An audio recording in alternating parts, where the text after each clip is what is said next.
Hi and welcome students. Today we are going to do a listening exercise. It's a comprehension that I am going to read to you and you are going to listen carefully and respond to the questions. Now kindly listen to the instructions carefully. At the first go, you are going to close your eyes and you are going to listen to the entire passage, what I am going to read to you. And then you will open your eyes, you will read the questions carefully, and then again you are going to listen to the passage for the second time, and then you will read the questions, and when the passage is read to you for the third time you are going to play it again and you will respond to the questions one by one. So at the first go it's only listening carefully, then you will read the questions, then you will listen again, then you will read the questions carefully, and at the third go only you are going to begin responding to the questions. Now let me begin. I'm reading the text from the real life heroes.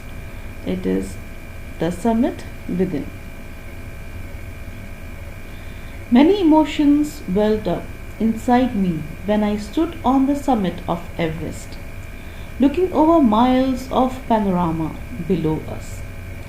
The dominant one, I think, was humility. A part of me seemed to say, "Thank God, it's all over." However, instead of being jubilant, there was a tinge of sadness.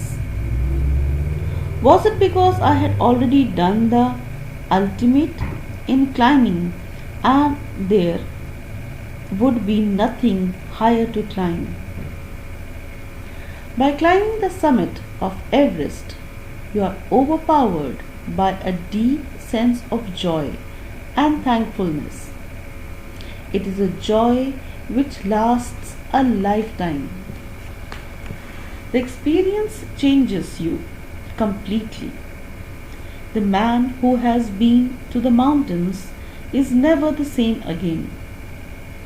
He gains immensely from the mountains. He becomes conscious of his own smallness and loneliness in his immeasurable universe. As I look back at the life earlier, climbing Everest, I cannot help remarking about the other summit, the summit of the mind. No less difficult and no easier to climb.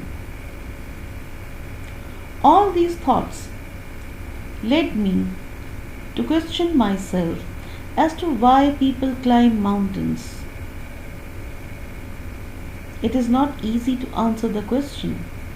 The simplest answer would be, as others have said, because it is there. It presents great difficulties. Man takes delight in overcoming obstacles. The obstacles in climbing a mountain are physical. A climb to the summit means endurance, determination, and willpower.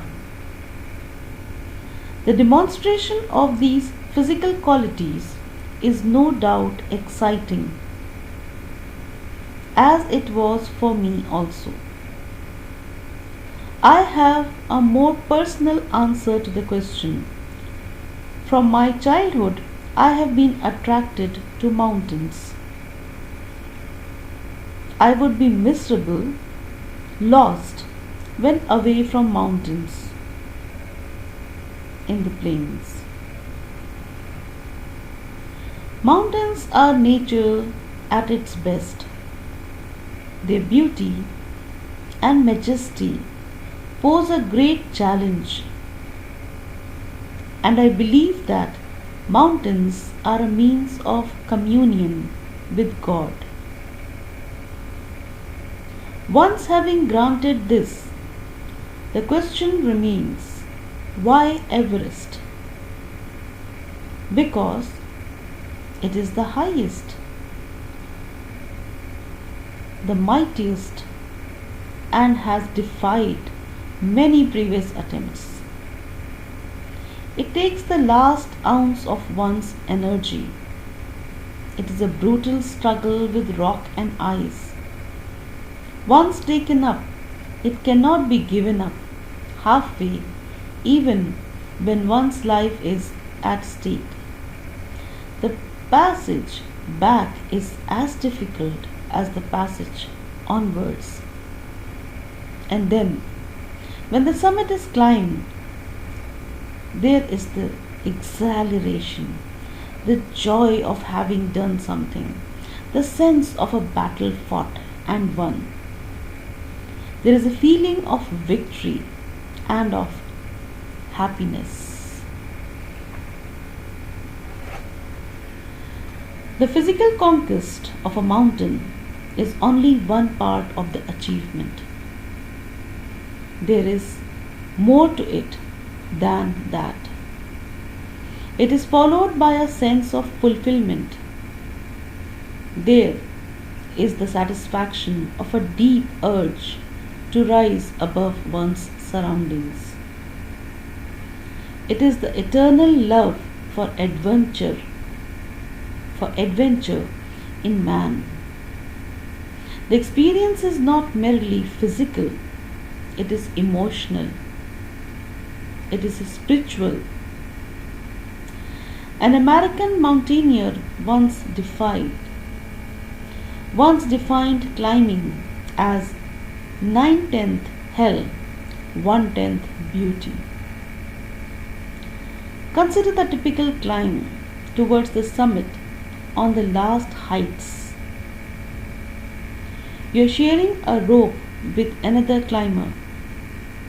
You, firm in, he cuts the steps in the hard ice. Then he belays and you inch your way up.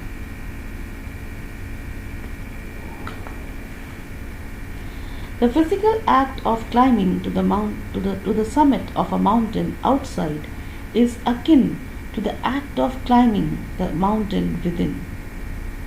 The effects of both the climbs are the same. Whether the mountain you climb is physical or emotional or spiritual, the climb will certainly change you. It teaches you much about the world and about yourself. I venture to think that my experience as an Everester has provided me with the inspiration to face life's ordeals resolutely. Climbing the mountain was a worthwhile experience. The conquest of the internal summit is equally worthwhile. The internal summits are perhaps higher than Everest. Coming to the questions. What were the two strangely opposite emotions that the narrator felt as he conquered the Everest? What are the three qualities that played a major role in the narrator's climb? What impact do mountains have on a climber? What is the other summit? Why is it more difficult to climb? Why had the narrator decided to ascend the Everest?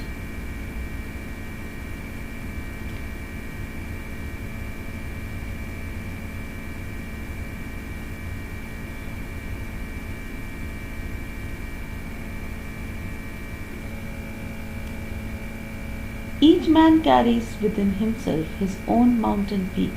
What does the narrator mean?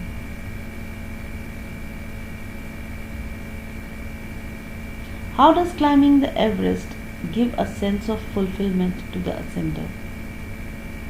Climbing the Everest is a great learning experience. What did the narrator learn?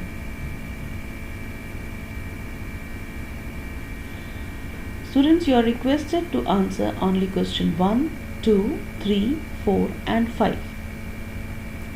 At this moment, kindly go back and listen to the passage once more and respond to the questions 1 to 5 only. If you are new on the channel, kindly subscribe to the channel and hit the notification bell so that you get the notification of the next video that I upload. And if you like the listening exercise, kindly click on like and add it to your favorite playlist of liked videos. Thank you.